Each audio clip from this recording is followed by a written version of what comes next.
ассалому алайкум дӯстон, хуш омадем ба шабакаи мо. дар навори имрӯза барои шумо беҳтарин ва тозатарин хабарҳоро аз ҷаҳони ММА омода кардем ва агар омода бошем пас лайкро зер кунед. мо боша наворро оғоз мекунем. ҷангвари пешинаи UFC ва ҳозира ҷангвари Eagle FC Кевин Ли гуфт ки барои чӣ ташкилоти UFC Хамзат Чимаевро пеш бурда истоданд ва мақсади асосии онҳо чист. биёин суханҳои Кевинро гӯш мекунем. пеш бурдани Хамзат ба як маънои барои ҷои Ҳабибро пур кардан аст. ма фикр мекунем ки UFC чунин фикр доранд ки агар Хамзат Чимаев аз Ҳабиб Нурмагомедов дида муҳимтар шава, пас шояд ки онҳо бо ифтихори Ҳабиб каме бозӣ карда тавонанд. нигоҳ нокарда ба он ки Ҳабиб шахси хоксор аст, ӯ низ чунин хислати манъ буданро дорад.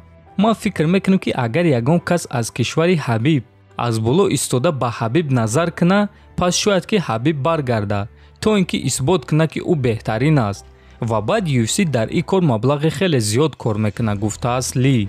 яъне дӯстон, оддӣ карда гӯем Кевин Ли чунин гуфтанӣ аст ки агар Ҳамзат Чимаев чемпион шава ва ӯ аз Ҳабиб дида бисёртар камарбанди худро ҳимоя кунад ва аз боло истода гӯяд ки ӯ ҳамчун ҷангвар аз Ҳабиб дида зӯртар аст ва коре ки Ҳабиб кардааст ӯ аз Ҳабиб дида зиёдтар кардааст, пас шояд ки ин чиз Ҳабибро ба қафас баргардонад ва барои ҳамин UFC Ҳамзат Чимаевро пеш бурда истоданд.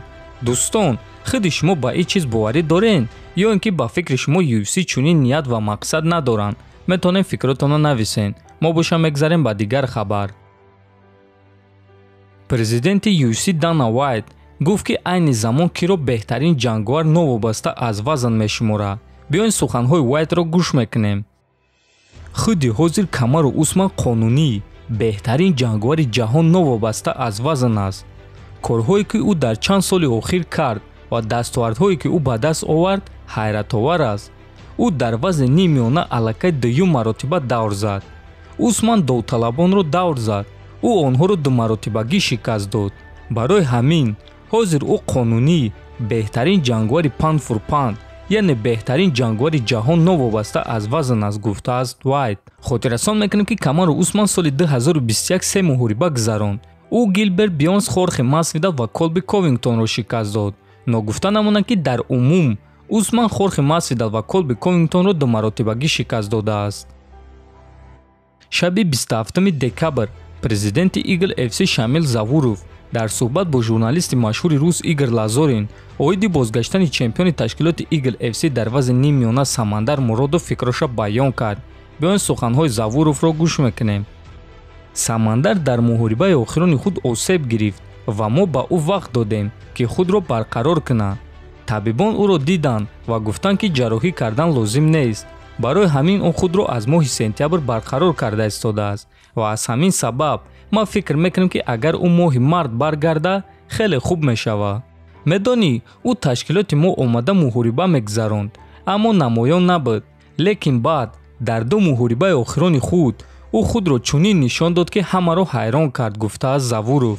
хотиррасон мекунем ки Самандар Муродов рекорди бебох 7-0 дорад ва айни замон ӯ чемпиони Eagle FC дар вазни нимёна аст. Самандар дар муҳорибаи охирони худ зидди ҷангвари хеле сахт ва пуртаҷриба Максим Швец барои камарбанд муҳориба гузаронд ва ғалаба ба даст оварда соҳиби камарбанд шуд.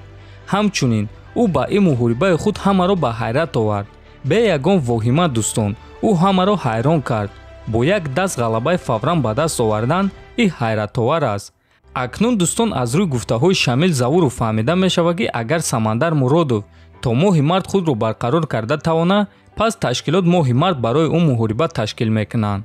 дӯстон, худи шумо муҳорибаи Самандар Муродовро интизор ҳастен ё не?